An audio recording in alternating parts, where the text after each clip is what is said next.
ആദരണീയനായ അധ്യക്ഷൻ, വേദിയിലും സദസ്സിലുമുള്ള മഹത് വ്യക്തിത്വങ്ങളെ എല്ലാവർക്കും എൻ്റെ സാദര പ്രണാമം. ഇവിടെ നടന്ന അനുസ്മരണ പ്രഭാഷണങ്ങൾ, അനുഭവങ്ങളുടെ വിവരണങ്ങൾ, അതിലിങ്ങനെ മുഴുകിയിരിക്കുകയായിരുന്നു നിങ്ങളെപ്പോലെ ഞാൻ. ഗോപാലകൃഷ്ണൻ സാറ് ആരംഭിച്ചു വെച്ച ആ വലിയ ദൗത്യം തുടരുക എന്നുള്ളതും വിജയിപ്പിക്കുക എന്നുള്ളതും നമ്മൾ ഓരോരുത്തരുടെയും ദൗത്യമാണ്. ആ രംഗത്ത് നമുക്ക് എന്തൊക്കെ ചെയ്യണം എന്നുള്ളതിൻ്റെ ചിന്തകളാണ് ഇതുപോലെയുള്ള അനുസ്മരണ പരിപാടികളിൽ, പ്രഭാഷണങ്ങളിൽ നമുക്ക് ചെയ്യാനുള്ള വലിയ ഒരു ദൗത്യം. അതിൻ്റെ ഭാഗമെന്നുള്ള നിലയിലാണ് സംരംഭകത്വം എന്ന ഈ വിഷയം ഇന്ന് ഞാൻ നിങ്ങളുടെ മുമ്പിൽ സമർപ്പിക്കുന്നത്. ഇതിന് രണ്ട് ഭാഗങ്ങളുണ്ട്.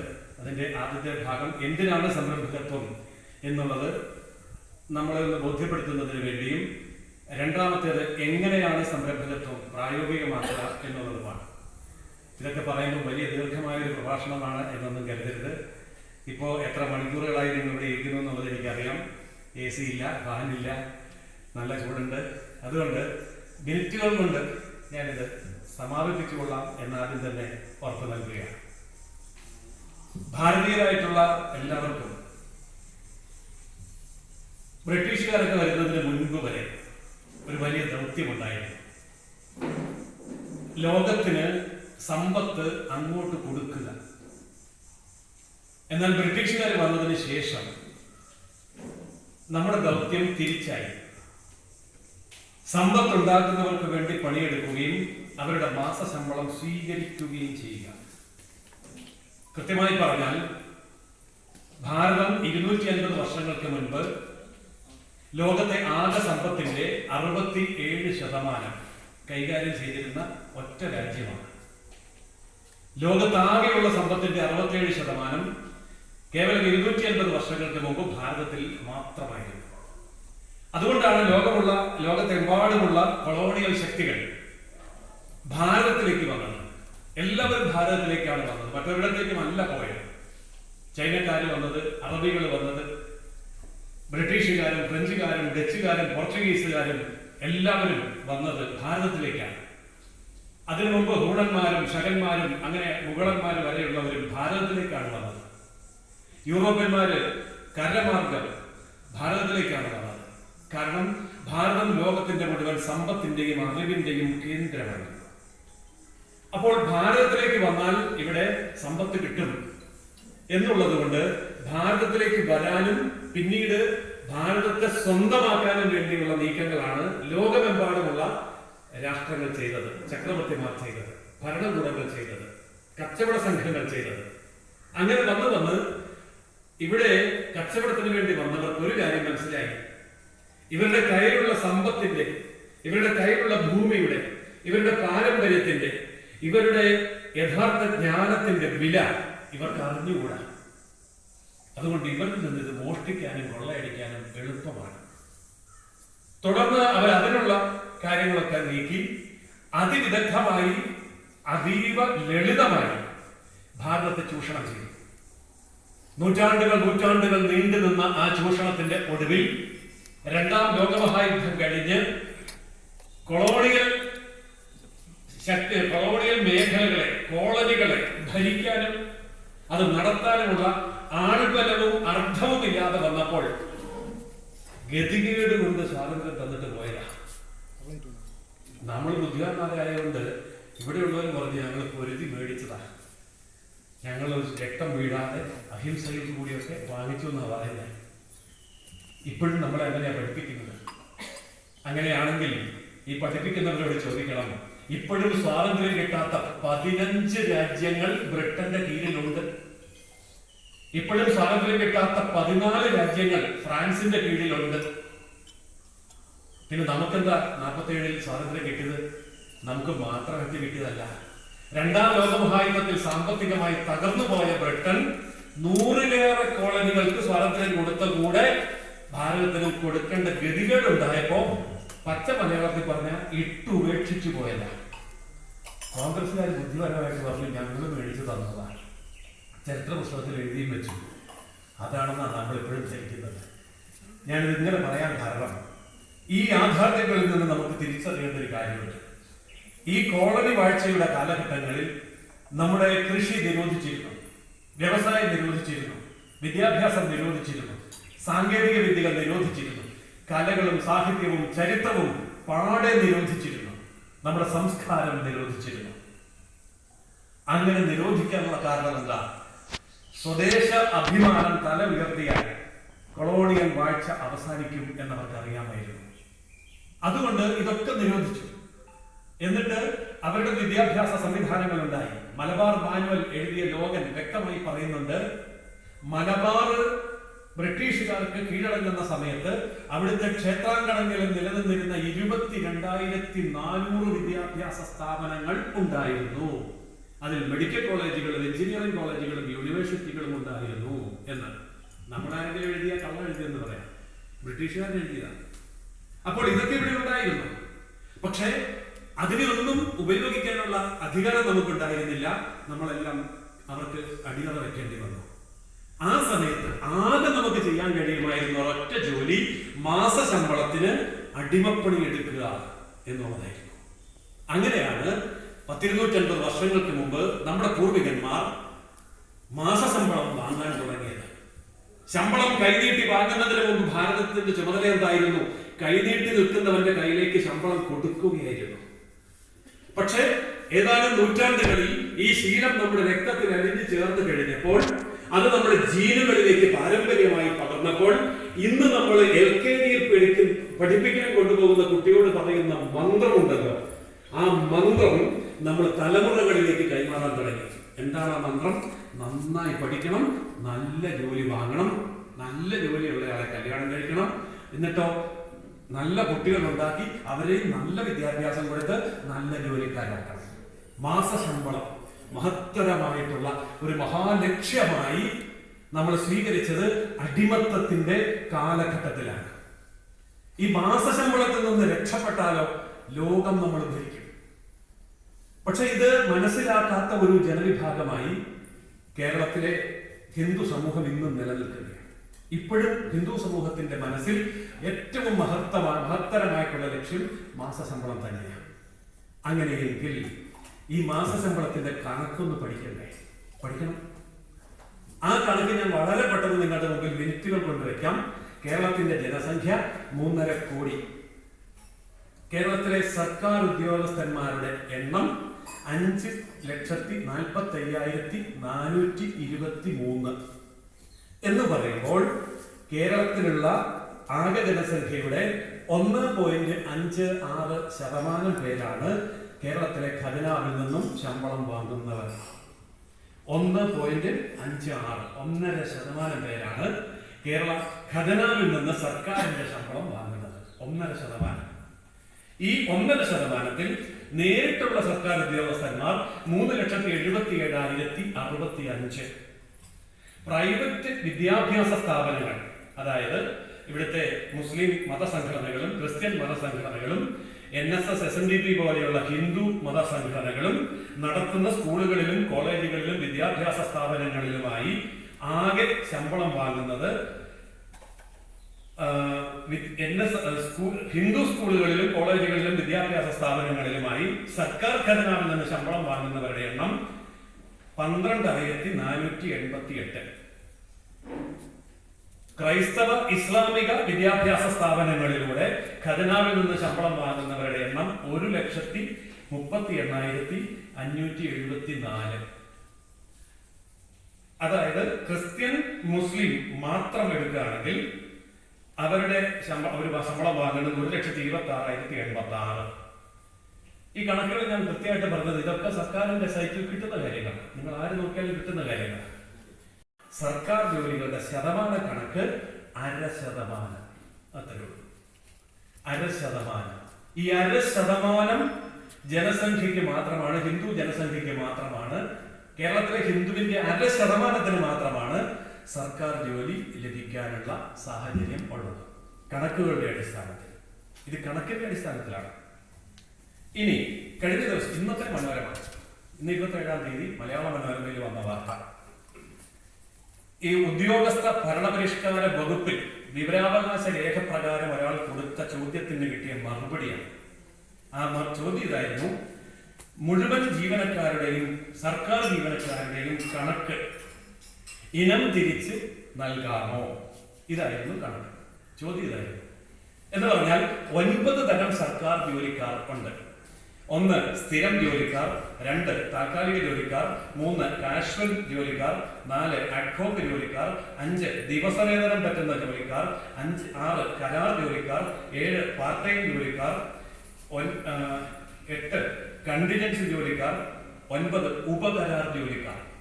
ഇങ്ങനെ 9 തരം പേരാണ് കേരളത്തിന്റെ ഖജനാവിൽ നിന്ന് ശമ്പളം പറ്റുന്ന 9 വിഭാഗത്തിൽപ്പെട്ട സർക്കാർ ജോലിക്കാർ. ചോദ്യം ചോദിച്ച ആള് ഇങ്ങനെയാണ് ചോദിച്ചത്: ഈ 9 വിഭാഗത്തിൽ ഓരോ വിഭാഗത്തിലും എത്ര സർക്കാർ ജോലിക്കാരുണ്ട് എന്നുള്ളതിന്റെ കണക്ക് തരാമോ? കേരള സർക്കാർ കൊടുത്ത മറുപടി കേട്ടോളൂ: സങ്കീർണമായ ഇത്തരം ചോദ്യങ്ങൾ ചോദിക്കരുത്. സർക്കാരിന്റെ കയ്യിൽ ഇതിന്റെ വിശദാംശങ്ങൾ ലഭ്യമല്ല. ഇന്നത്തെ മനോരമ, ഞാൻ ഈ പറഞ്ഞത് ശരിയാണോ? വായിച്ചു നോക്കിക്കോളൂ. അപ്പൊ ഇതാണ് അവസ്ഥ. ഇതെന്തുകൊണ്ടാണ്? ഇതിനാണ് ഉള്ളിലൊരു വലിയ അട്ടിമറിയുന്നത്. PSCയുടെ സ്ഥിര നിയമനം കഴിഞ്ഞ ബജറ്റ് പ്രസംഗത്തിൽ കേരളത്തിന്റെ ധനകാര്യമന്ത്രി പറഞ്ഞു, PSCയിൽ സ്ഥിര നിയമനം കൊടുത്തത് ഈ പുതിയ ഗവൺമെന്റ്, 2ാം പിണറായി സർക്കാർ വന്നതിന് ശേഷം 8428 പേർ. താൽക്കാലിക നിയമനം കൊടുത്തത് 36,400 പേർ. ഈ താൽക്കാലിക നിയമനം എന്ന വാക്കിന്റെ പച്ച മലയാളം പുറംവാതിൽ നിയമനം എന്നാണ്. കാരണം സ്ഥിര നിയമനം കൊടുത്താൽ സംവരണം പാലിക്കണം, മാർക്ക് നോക്കണം, ടെസ്റ്റ് എഴുതണം, ടെസ്റ്റ് ജയിക്കണം. താൽക്കാലിക നിയമനത്തിന് സംവരണം നോക്കണ്ട, ടെസ്റ്റ് എഴുതണ്ട, ടെസ്റ്റ് ജയിക്കണ്ട, ക്വാളിഫിക്കേഷൻ വേണ്ട. ഇതാണ് ഇവിടെ ഈ സംസ്ഥാനത്ത് നിലനിൽക്കുന്ന കാര്യമാണ്. അപ്പോൾ ഈ താൽക്കാലിക ജീവനക്കാർക്ക് കഴിഞ്ഞ ബജറ്റ് പ്രസംഗത്തിൽ ധനകാര്യമന്ത്രി പറഞ്ഞു ശമ്പള വർധനവ് അനുവദിച്ചിരിക്കുന്നു. സ്ഥിര നിയമനക്കാർക്ക് ശമ്പള വർധനവ് 5 കൊല്ലം കൂടുമ്പോഴുണ്ട്. താൽക്കാലിക ജീവനക്കാർക്ക് ശമ്പളം വർദ്ധിപ്പിച്ചു. എത്രയാണ്? 250 രൂപ മുതൽ 5000 രൂപ വരെ. ബജറ്റ് പ്രസംഗത്തിൽ പറഞ്ഞ കാര്യമാണ്. അപ്പോ ഇതാണ് ഇവിടെ കാര്യങ്ങൾ. ഇങ്ങനെയാണ് കാര്യങ്ങൾ പോകുന്നത്. അപ്പോൾ PSC പരീക്ഷ എഴുതി നാളെ ഒരു ജോലി കിട്ടി, എനിക്ക് സുഖമായി ജീവിക്കാമെന്ന് കരുതുന്ന ഹിന്ദു വിഭാഗത്തിന്റെ ഭാവി എന്താണ്? ഇത് നമ്മൾ അറിഞ്ഞില്ല എങ്കിൽ, ഇത് നമ്മുടെ മക്കളോട് പറഞ്ഞില്ല എങ്കിൽ, അവർ ധരിക്കുന്നത് ഡിഗ്രി കഴിഞ്ഞ് ജോലി കിട്ടിയില്ല, PG എടുത്താൽ കിട്ടും, PG കഴിഞ്ഞ് ജോലി കിട്ടിയില്ല, MPhil എടുത്താൽ കിട്ടും, MPhil കഴിഞ്ഞു ജോലി കിട്ടിയില്ല, PhD എടുത്താൽ കിട്ടും, PhD കഴിഞ്ഞു ജോലി കിട്ടിയില്ല, ഒരു PhD എടുത്താൽ കിട്ടുമായിരിക്കും. ധാരാളം പേര് എൻ്റെ അടുത്ത് വരാറുണ്ട്, ഇങ്ങനെയൊക്കെ ചെയ്തിട്ട് ജോലി കിട്ടുന്നില്ലല്ലോ സാർ. എന്താ? അവർക്കുള്ള മറുപടി കൂടിയാണ് ഞാനിപ്പോൾ പറഞ്ഞത്. കാരണം ഈ രംഗത്ത് ഗവേഷണം നടത്തുന്ന ഒരാളെന്നുള്ള നിലയിൽ ഇത് പഠിച്ചിട്ടാണ് പറഞ്ഞത്. ഇതാണ് യാഥാർത്ഥ്യം. ഈ യാഥാർത്ഥ്യത്തിന് തിരുത്താൻ നമ്മൾ എത്ര ശ്രമിച്ചാലും അതിന് പരിമിതിയില്ല. ആ പരിമിതി എന്താണ്? ജനസംഖ്യ. കേരള ജനസംഖ്യയുടെ 48% ഹിന്ദു. ഔദ്യോഗിക കണക്ക് 52, യഥാർത്ഥ കണക്ക് 48. അപ്പൊ ജനസംഖ്യാനുപാതികമായിട്ട് വീതം വെക്കുമ്പോൾ നമുക്ക് കേരളത്തിലെ ആകെ സർക്കാർ ജോലിയുടെ പകുതി പോലും കിട്ടാൻ അർഹതയില്ല. എന്ന് പറഞ്ഞാൽ 0.5% അർഹതയില്ല. ഇത് മനസ്സിലാക്കാതെ ജോലിക്ക് വേണ്ടി പഠിക്കുക എന്ന് പറയുന്നത് എത്രമാത്രം ആത്മഹത്യാപരമാണ് എന്ന് തിരിച്ചറിയണമെങ്കിൽ ഒരൊറ്റ കാര്യം നോക്കിയാൽ മതി. കേരളത്തിന്റെ തെരുവീഥികളിലൂടെ യാത്ര ചെയ്യുമ്പോൾ സ്ഥിരമായിട്ട് നിങ്ങൾക്ക് കാണാൻ കഴിയുന്ന ഒരു ബോർഡുണ്ട്: വസ്തു വിൽപ്പനയ്ക്ക്, സ്ഥലം വിൽപ്പനയ്ക്ക്, വീട് വിൽപ്പനയ്ക്ക്, കെട്ടിടം വിൽപ്പനയ്ക്ക്, അല്ലേ? എല്ലായിടത്തും ഉണ്ട് ബോർഡ്. അപ്പോ നമ്മളൊന്ന് ശ്രദ്ധിക്കുക. ഈ വിൽക്കാൻ വെച്ചിരിക്കുന്ന സ്ഥലം വാങ്ങാൻ വരുന്ന ആരാണ്? ഏതെങ്കിലും ഹിന്ദുവിന് ഒരു സ്ഥലം വാങ്ങാൻ പറ്റുന്നുണ്ടോ? വിൽക്കാൻ പറ്റുന്നുണ്ട്, പക്ഷെ വാങ്ങാൻ പറ്റുന്നുണ്ടോ? ഇല്ല.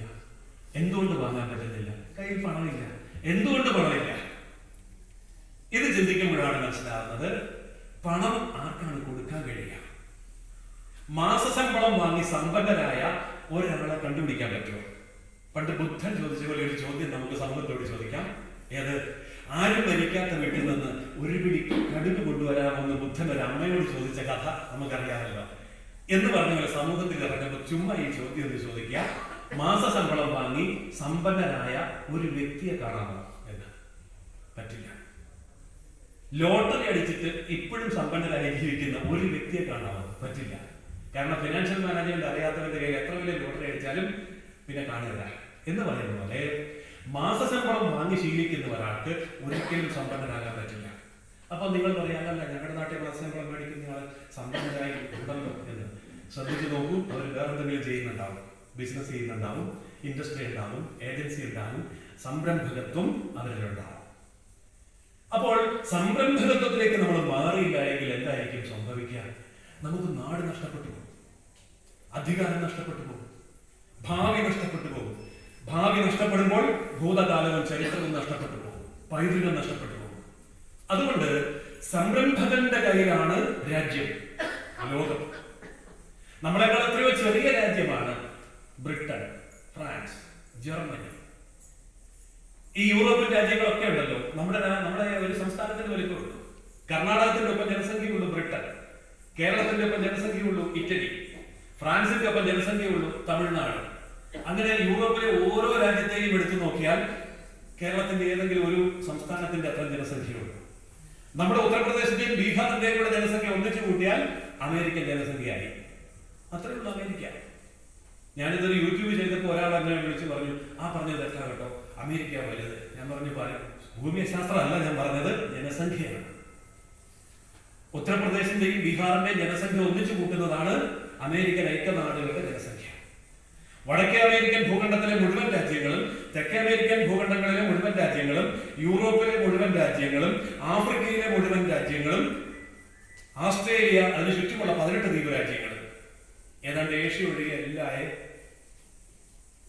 ഒഴികെയുള്ള എല്ലാ ഭൂഖണ്ഡങ്ങളിലും എല്ലാ രാജ്യങ്ങളെയും കൂടെ ഒന്നിച്ചു കൂട്ടിയാൽ ജപ്പാനും ചൈനയും ഇന്ത്യയും ഒഴികെയുള്ള എല്ലാ വൻശക്തി രാഷ്ട്രങ്ങളും അതിനകത്തുണ്ട്. അത്രയും രാഷ്ട്രങ്ങളുടെ ജനസംഖ്യ ഒന്നിച്ചു കൂട്ടിയാൽ ഒരു ഇന്ത്യൻ ജനസംഖ്യക്ക് ഒപ്പം, അത്രയേ ഉള്ളൂ. അത്ര വലിയ രാജ്യമാണ് നമ്മുടെ രാജ്യം. എത്ര കുട്ടികൾക്ക് അറിയാം? സ്കൂൾ സിലബസുകളിൽ ഈ സത്യം പഠിപ്പിക്കുന്നില്ല, കോളേജിലും ഈ സത്യം പഠിപ്പിക്കുന്നില്ല.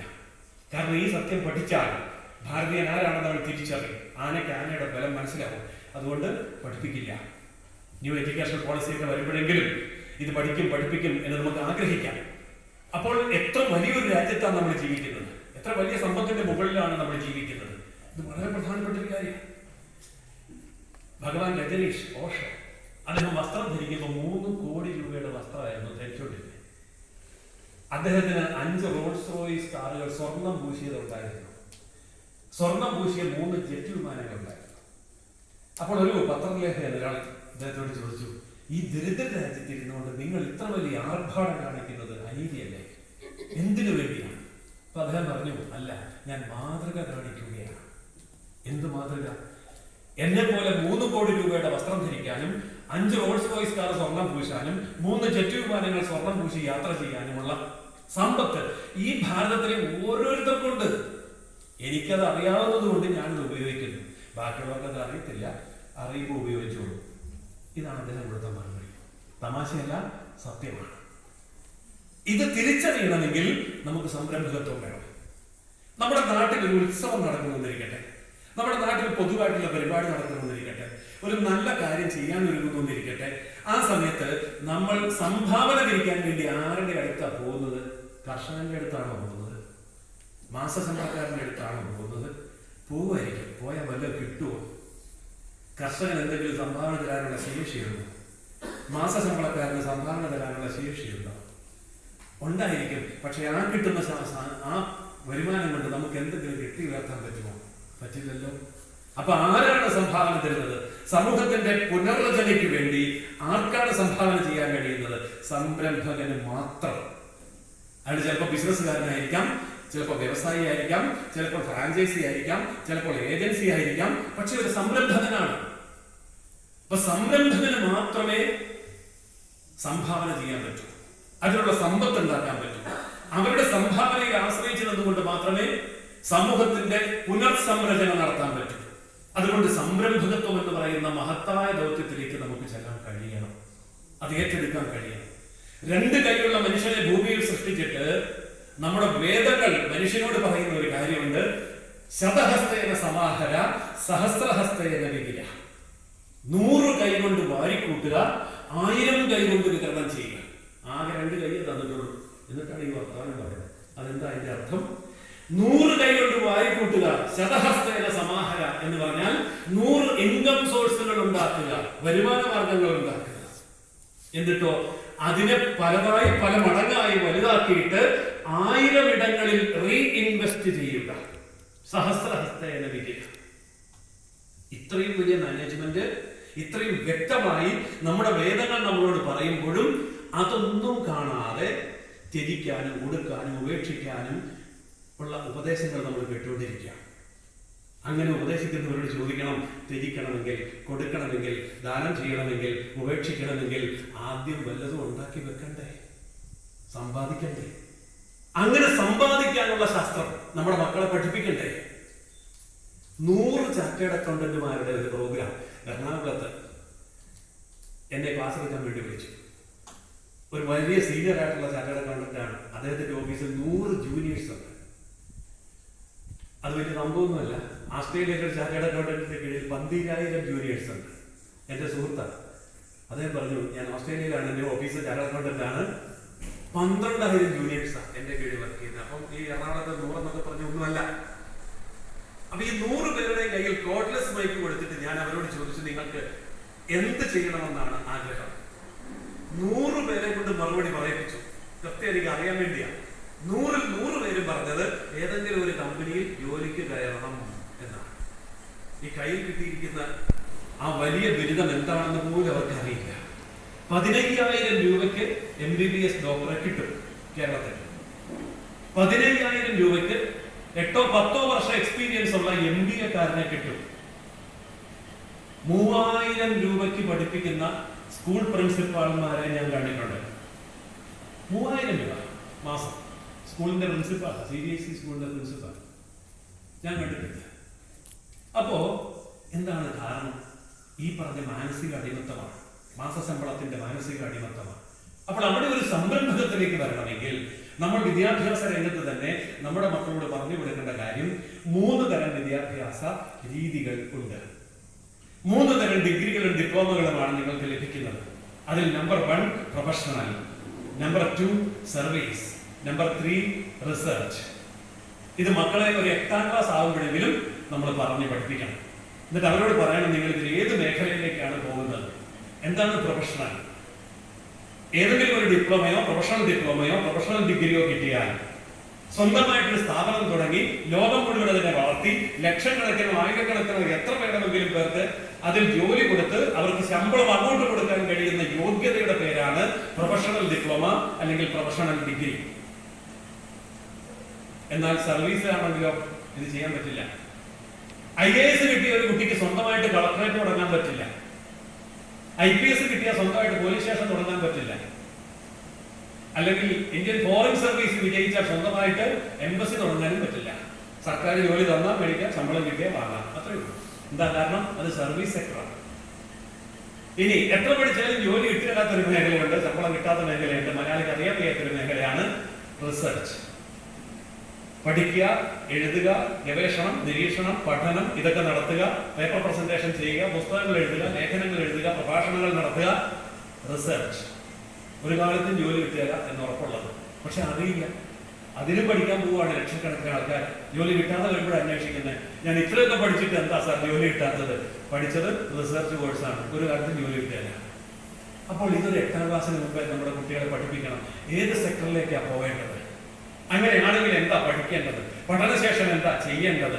ഇങ്ങനെയുള്ളൊരു പ്ലാനിങ് നമ്മുടെ ചെറിയ തലമുറയെ, പുതിയ തലമുറയെ നമ്മൾ പഠിപ്പിക്കണം. എന്നിട്ട് അവരെ കൊണ്ട് ചില ഹോംവർക്കുകൾ ചെയ്യിക്കണം. നമുക്ക് ചെയ്യിക്കാൻ പറ്റിയ ഒരു ചെറിയ ഹോംവർക്ക് ഞാൻ നിങ്ങൾക്ക് തരാം, ഓർത്തിരുന്നാൽ മതി, രസമാണ്. 1920 ഒരു ഇന്ത്യൻ രൂപയുണ്ടെങ്കിൽ 4-5 അംഗങ്ങളുള്ള ഒരു ഇന്ത്യൻ കുടുംബം ഒരു മാസക്കാലം സുഖമായി ജീവിക്കുമായിരുന്നു. വീണ്ടും 20 വർഷം കഴിഞ്ഞു. 1940 ഒരു 0 കൂടി ചേർത്ത് 10 രൂപ ഉണ്ടായിരുന്നെങ്കിൽ 4-5 പേരുള്ള ഒരു ഇന്ത്യൻ കുടുംബം ഒരു മാസം സുഖമായി ജീവിക്കുമായിരുന്നു. വീണ്ടും 20 വർഷം കഴിയുമ്പോൾ 1960 ഒരു 0 കൂടി ചേർത്ത് 100 രൂപ ഉണ്ടായിരുന്നെങ്കിൽ ഒരു ഇന്ത്യൻ കുടുംബം ഒരു മാസം സുഖമായി ജീവിക്കുമായിരുന്നു.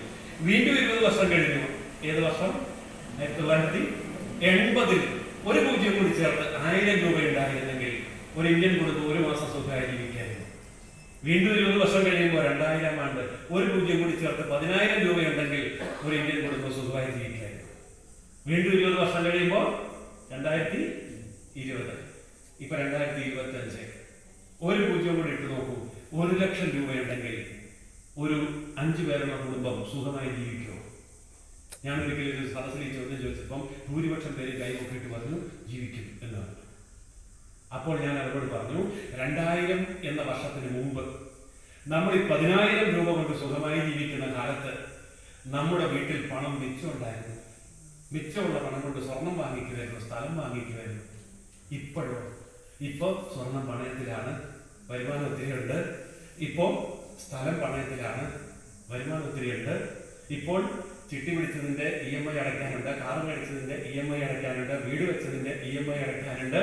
ഇപ്പോൾ ഈ 2000-ന് ശേഷം ഇങ്ങോട്ട് മിനിമം 1 ലക്ഷമോ അതിൽ കൂടുതലോ വരുമാനമില്ലാത്ത കുടുംബങ്ങളൊക്കെ തന്നെ കടക്കിണിയിലാണ്. കേരളത്തിന്റെ ശതമാന കണക്ക് പറഞ്ഞാൽ 73% കുടുംബങ്ങൾ കടക്കിണിയിലാണ്. എന്തുകൊണ്ട് ഇങ്ങനെ വന്നു? മാസശമ്പളത്തിന്റെ അഡിക്ഷൻ.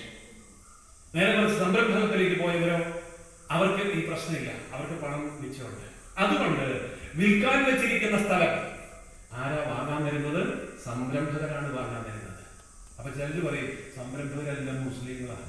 സത്യം അവർക്ക് സംരംഭത്വം ഉണ്ട്. സ്കൂളൊക്കെ അടയ്ക്കുന്ന സമയത്ത് മലബാറിലേക്ക് യാത്ര ചെയ്യുമ്പോൾ തൃശ്ശൂർ മുതൽ കാസർഗോഡ് വരെ ഹൈവേയുടെ സൈഡിൽ കുട്ടികൾ ഇങ്ങനെ കച്ചവടം ചെയ്യുന്ന കാണാം. നിങ്ങൾ കണ്ടിട്ടുണ്ടാവും. ആ കുട്ടികളൊക്കെ വലിയ ഇൻവെസ്റ്റ്മെന്റ് ഇല്ലാതെ കച്ചവടം ചെയ്യുന്നത് ഞാൻ ശ്രദ്ധിച്ചിട്ടുണ്ട്. റോഡിന്റെ സൈഡിൽ നിൽക്കുന്ന ഞാവലിന്റെ പഴം പെറുക്കി അതിൽ 100 എണ്ണം ഒരു പാക്കറ്റ് കെട്ടി 20 രൂപ എന്ന് പറഞ്ഞ് ഇങ്ങനെ കാറ് വരുമ്പോൾ പൊക്കി പിടിക്കും. മറ്റേ ഇൻവെസ്റ്റ്മെന്റ് എന്താ? ഒരു ഇൻവെസ്റ്റ്മെന്റ് ഇല്ല. റോഡിന്റെ സൈഡിലെ ഞാവൽ. ഇപ്പൊ ഞാൻ ഇങ്ങോട്ട് വന്ന വഴിക്ക് ഞങ്ങളുടെ നാട്ടിൽ ആനിക്ക എന്ന് പറയുന്ന, ഇവിടെയൊക്കെ അരിച്ചക്ക എന്ന് പറയുന്ന സാധനം ഈ കേച്ചേരിൽ ഒരു പയ്യൻ വിൽക്കാൻ വെച്ചിരിക്കുന്നു. അവന്റെ പേര് ചോദിച്ചു, മുസ്ലിമാണ്. എത്ര വില? കിലോ 250 രൂപ. ഞങ്ങളുടെ നാട്ടിൽ ഇത് ആനയിൽ വീടും ബോംബ് പോലെ ചെറിയ വെറുതെ പോകുക, ആർക്കും വേണ്ട. 250 രൂപയ്ക്ക് ഇവിടെ വിൽക്കുന്നു. ഞാൻ ഭാര്യയോട് പറഞ്ഞു, അടുത്ത തവണ ഈ ഭാഗത്തേക്ക് വരുമ്പോൾ നമുക്ക് വീട്ടിൽ നിന്നൊരു 1000 കിലോ കൊണ്ടുവരണം. ഡീസൽ കാശയിലും കിട്ടുമല്ലോ. ഞങ്ങളുടെയൊക്കെ തോട്ടത്തിൽ വീടിന് ചെറുക്കൊണ്ടില്ല. എന്താ കാരണം? സംരംഭകത്വം. ഈ സംരംഭകത്വം ചെറിയ പ്രായം മുതൽ നമുക്ക് ഇവരെ പഠിപ്പിക്കാൻ കഴിഞ്ഞില്ല എങ്കിൽ ഈ കണക്കെങ്കിലും പഠിപ്പിക്കുക. ഞാനിപ്പോ പറഞ്ഞ 1 രൂപ, 10 രൂപ, 100 രൂപ അങ്ങനെയുള്ള കണക്കെങ്കിലും പഠിപ്പിക്കുക. അവർ ചിന്തിക്കട്ടെ. അങ്ങനെ മാസശമ്പളത്തിലേക്കാണ് പോകുന്നതെങ്കിൽ 2025-ന് ശേഷം മിനിമം ഒരു 5 ലക്ഷം രൂപ മാസം ഉണ്ടായിരിക്കണം. അങ്ങനെയെങ്കിൽ വലിയ കടമില്ലാതെ കഴിഞ്ഞുകൂടാം. മിച്ചമക്കാരൊന്നും കിട്ടില്ല. വിദേശത്ത് പോകുന്ന ആൾക്കാരുടെ കാര്യങ്ങൾ ഞാൻ ശ്രദ്ധിക്കാറുണ്ട്, പക്ഷെ അതൊക്കെ പറഞ്ഞ സമയം പറയുന്നില്ല. ഏത് വിദേശ രാജ്യത്താണെങ്കിലും ഇപ്പോൾ ടാക്സ് 45-50% റെന്റ് കൂടി, ബാക്കി എല്ലാ ചെലവുകളും കൂടി എത്ര വരുമാനമുള്ള ഏത് രാജ്യത്തെ ശമ്പളക്കാരനും മിച്ചം വെക്കാനൊന്നുമില്ല. ഇതാണ് അവസ്ഥ. അപ്പൊ ലോകത്ത് എവിടെ പോയി എത്ര വലിയ ശമ്പളം വാങ്ങിച്ചാലും മിച്ചം വെക്കാനില്ല. ഞാൻ പല വിദേശ രാജ്യങ്ങളിലെ പല പരിപാടികൾക്കും പോകുമ്പോൾ ഇതുപോലെയുള്ള ചെറുതും വലുതുമായ ആളുകളിൽ ഇരിക്കുന്നവരോട് ചോദിക്കാറുണ്ട്, ബിസിനസ് ചെയ്യുന്നവർ, ഇൻഡസ്ട്രി സ്വന്തമായിട്ടുള്ളവരൊന്ന് കൈ ഉയർത്താമോ? 1% താഴെ ആൾക്കാരേ ഉള്ളൂ. 99% പേര് മാസശമ്പളം. അതിന്റെ കാരണം നമ്മൾ അങ്ങനെ ശീലിച്ചത്. നേരെ മറിച്ച് ആ 1% അവര് റിച്ചാണ്. അവരെ സംബന്ധിച്ചിടത്തോളം സമൂഹത്തിലേക്ക് കൊടുക്കാൻ സാധിക്കും. അതുപോലെ സംരംഭകത്തിലേക്ക് നമ്മൾ മാറിയില്ല എങ്കിലുള്ള കുഴപ്പം സർവനാശമാണ്. നമുക്ക് ജനസംഖ്യ ഭൂരിപക്ഷം ഉണ്ടായിട്ട് കാര്യമില്ല, നമ്മുടെ ഏക്കർ കണക്കിന് സ്ഥലം ഉണ്ടായിട്ട് കാര്യമില്ല, നമ്മൾക്ക് വീടിന് എത്ര സ്ക്വയർ ഫീറ്റ് ഉണ്ടായിട്ട് കാര്യമില്ല, നമ്മൾ എത്ര വലിയ കാറുകൾ ഉപയോഗിച്ചിട്ടും കാര്യമില്ല. നമുക്ക് അടുത്ത തലമുറയ്ക്ക് ഒന്നും കൊടുക്കാനില്ലാത്ത അവസ്ഥയിലേക്ക് വരുന്നത് സംരംഭകത്വം അസ്തമിക്കുമ്പോഴാണ്. സംരംഭകത്വം അസ്തമിക്കുമ്പോൾ രാജ്യം നഷ്ടപ്പെടും. രാജ്യം നഷ്ടപ്പെട്ടാൽ ധർമ്മം നഷ്ടപ്പെടും. സനാതന ധർമ്മത്തെ നിലനിർത്തണം എന്ന് ആഗ്രഹിക്കുന്നുവെങ്കിൽ സംരംഭകത്വം മക്കളെ പഠിപ്പിക്കണം. നമുക്ക് ചെയ്യാം. അപ്പൊ പലരും ചോദിക്കുന്ന ഒരു ചോദ്യമുണ്ട്, അതിനിപ്പോ കെട്ടിടം വേണ്ടേ, സ്ഥലം വേണ്ടേ, ബാങ്കിൽ നിന്ന് ലോൺ എടുക്കണ്ടേ, ക്യാപിറ്റൽ വേണ്ടേ, കൈ പൈസ ഇല്ലല്ലോ, പിന്നെ എന്ത് സംരംഭകത്വം? സംരംഭകത്വത്തിന് ബാങ്ക് ലോൺ വേണ്ട. സംരംഭകത്വത്തിന് 1 സെന്റ് ഭൂമി പോലും വേണ്ട.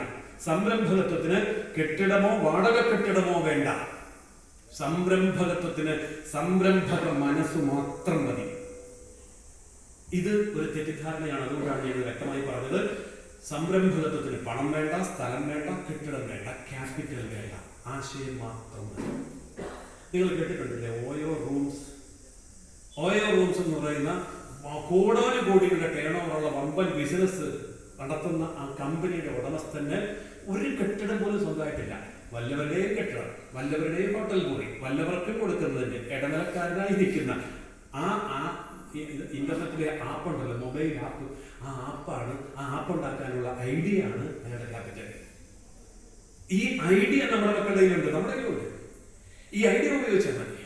ആലുവയിലൊരു വീട്ടമ്മ മാത്തമാറ്റിക്സ് MSc, ജോലിയൊന്നും കിട്ടിയില്ല, വീട്ടിൽ വെറുതെ ഇരിക്കുക. ഒരു സ്ഥലവും ഇല്ല, ഒരു ഫ്ലാറ്റ് മാത്രമേ ഉള്ളൂ. ഉള്ളതെല്ലാം വിറ്റ് ബുദ്ധിയുള്ള ഹിന്ദു ഫ്ലാറ്റിൽ കയറും. ഫ്ലാറ്റിൽ കയറ്റത്തിൽ എല്ലാം കഴിയുമ്പോൾ പൊളിച്ച് കഴിയുമ്പോൾ അന്തരീക്ഷത്തിലാവും. അങ്ങനെ ഇരിക്കുന്ന ഒരു വീട്ടമ്മ, ആ വീട്ടമ്മ അങ്ങനെ ഇരിക്കും. ഭർത്താവിനൊരു ചെറിയ ജോലിയുണ്ട്, ആ ജോലി കൊണ്ട് ഫ്ലാറ്റിന്റെ വാടക കൊടുക്കാൻ പറ്റും, കഷ്ടിച്ച് കാറിന്റെ ഡീസൽ അടിക്കാനും പറ്റും. തീർന്നു, വരുമാനമില്ല. ഈ വീട്ടമ്മ മാത്തമാറ്റിക്സ് MSc വെച്ചുകൊണ്ട് എന്ത് ചെയ്യാൻ പറ്റും ഇങ്ങനെ ചിന്തിച്ചപ്പോൾ കുട്ടികൾക്ക് ട്യൂഷൻ കൊടുക്കാൻ തുടങ്ങി. അങ്ങനെ കുട്ടികൾക്ക് ട്യൂഷൻ കൊടുക്കാൻ തുടങ്ങി. മാസം ഒരു മണിക്കൂർ 500 രൂപ വെച്ച് വാങ്ങിച്ചു. നല്ല വരുമാനമായി. അവസാനം ഒറ്റയ്ക്ക് ഇത് ചെയ്യാൻ പറ്റാതായി. 22 ടീച്ചേഴ്സിനെ ഈ ടീച്ചറിന്റെ കീഴെ നിയമിച്ചു. കഴിഞ്ഞ ദിവസം നേരത്തെ കണ്ടപ്പോൾ എന്നോട് പറഞ്ഞു, പ്രൈവറ്റ് ലിമിറ്റഡ് കമ്പനി ആക്കാതെ പറ്റിയല്ല, ടേൺ ഓവർ ലക്ഷങ്ങൾ കടന്നു, കോടികളായി. അതുകൊണ്ട് ഞാൻ കഴിഞ്ഞ ദിവസം ചാർട്ടേഡ് അക്കൗണ്ടന്റിനെ കണ്ടു. അപ്പോൾ പറഞ്ഞു പ്രൈവറ്റ് ലിമിറ്റഡ് കമ്പനിയായിട്ട് രജിസ്റ്റർ ചെയ്യാൻ പറഞ്ഞു. ഇപ്പോൾ GST കൊടുക്കണം, ഇൻകം ടാക്സ് കൊടുക്കണം, സർവീസ് ടാക്സ് കൊടുക്കണം, ഒത്തിരി പരിപാടികളാണ്. അതുകൊണ്ട് ഞാനിപ്പം വിപുലീകരിക്കാൻ പോവുകയാണ്. രക്ഷയില്ല. ലക്ഷക്കണക്കിനൊക്കെ ടേൺ ഓവർ ആയാലൊക്കെ പിടിച്ചു നിൽക്കുക. ഇപ്പോൾ കോടിക്കണക്കിനായി, 22 സ്റ്റാഫായി. ആകെ പഠിപ്പിക്കുന്നതിനാണ് കൂട്ടുകാർ കുറയ്ക്കുക, കഴിക്കുക, കുടിക്കുക. ഇത്രയും വലിയ സംഭവമൊന്നും വേണ്ട. വേറൊരു വീട്ടമ്മയെ ഞാൻ കണ്ടു. ആ കുട്ടി 10ാം ക്ലാസ് തോറ്റതാ.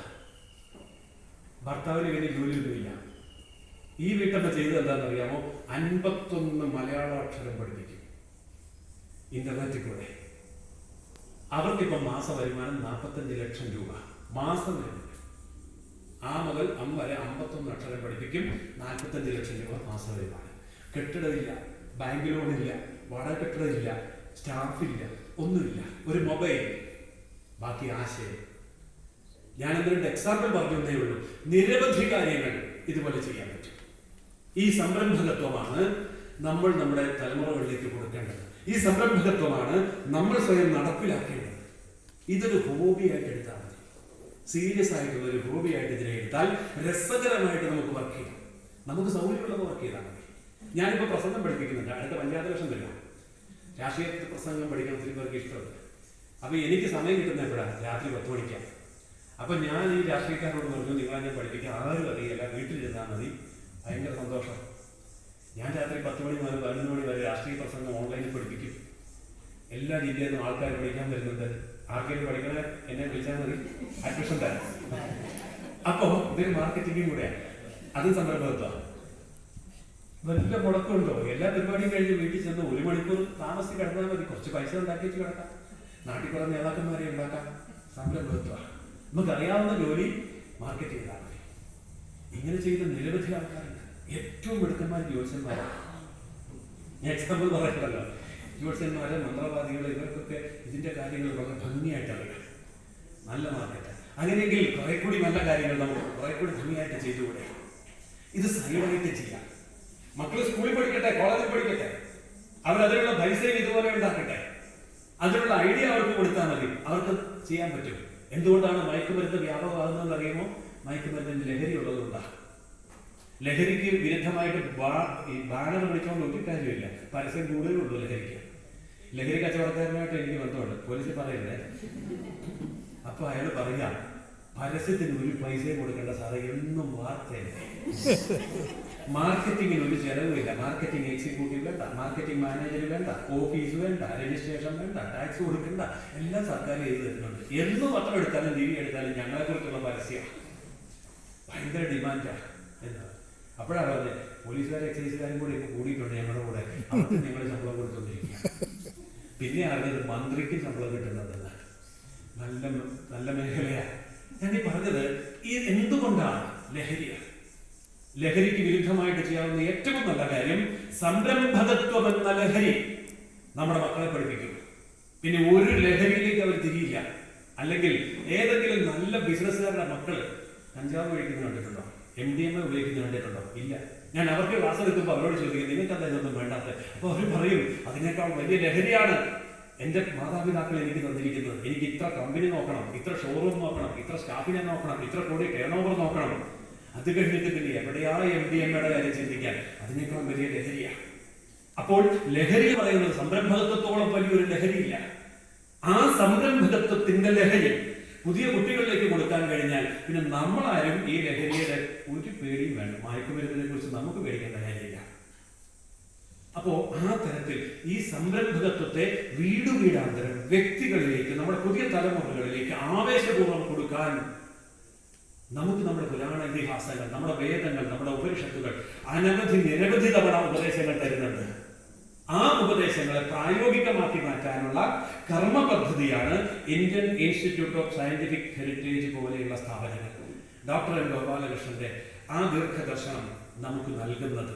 എങ്കിൽ അത് പ്രായോഗികമാക്കി മുന്നോട്ട് കൊണ്ടുപോകുക. ഡോക്ടർ ഗോപാലകൃഷ്ണൻ ദീർഘദർശനം ചെയ്ത, അദ്ദേഹം ജീവിതം സമർപ്പിച്ച മഹത്തായ ആ ദൗത്യം നമ്മുടെ ജന്മത്തിലൂടെ പ്രായോഗികമാക്കി സനാതന ധർമ്മത്തിലെ പുതിയ തലമുറയ്ക്ക് നൽകുക എന്നുള്ളതാണ് ഡോക്ടർ ഗോപാലകൃഷ്ണനോടുള്ള ഏറ്റവും വലിയ അനുസ്മരണം. നല്ല അനുസ്മരണം, നല്ല കടപ്പാട്.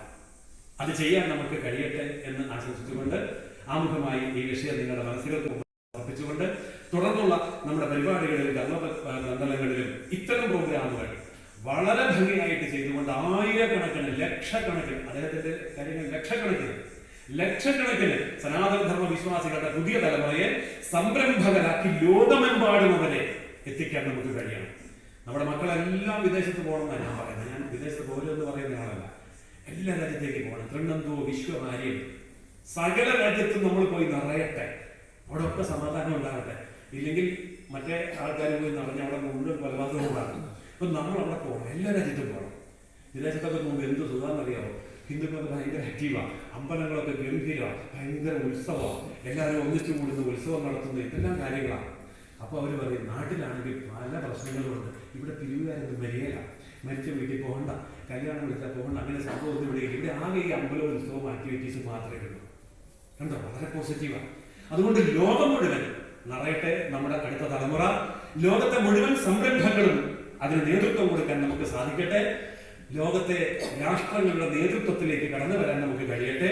നമ്മളൊക്കെ ജീവിച്ചിരിക്കുന്ന കാലത്ത് നമ്മുടെയൊക്കെ ദാഹിച്ച കണ്ണോടി മറന്നടയുന്ന മുന്നേ, ഈ ക്ഷീണിച്ച ദേഹം ഉയരറ്റടിയുന്ന മുന്നേ അത്യന്ത വൈഭവ സമുജ്വലമായിട്ടുള്ളൊരു ഹിന്ദു ലോകത്തെ നമ്മൾ കണ്ണുകൊണ്ട് നേരിട്ട് കാണാനും സാക്ഷാത്കരിക്കാനും ഈ ആശയങ്ങൾ നമ്മളെയും നമ്മുടെ അടുത്ത തലമുറയെയും പ്രചോദിപ്പിക്കട്ടെ, കാരണമാകട്ടെ എന്ന് പ്രാർത്ഥിച്ചുകൊണ്ട് നിങ്ങളുടെ നല്ല മനസ്സുകൾക്ക് മുമ്പാകെ ഈ ആശയങ്ങൾ വിനീതമായി സമർപ്പിച്ചുകൊണ്ട് ഉപസംഹരിക്കട്ടെ. നമസ്കാരം.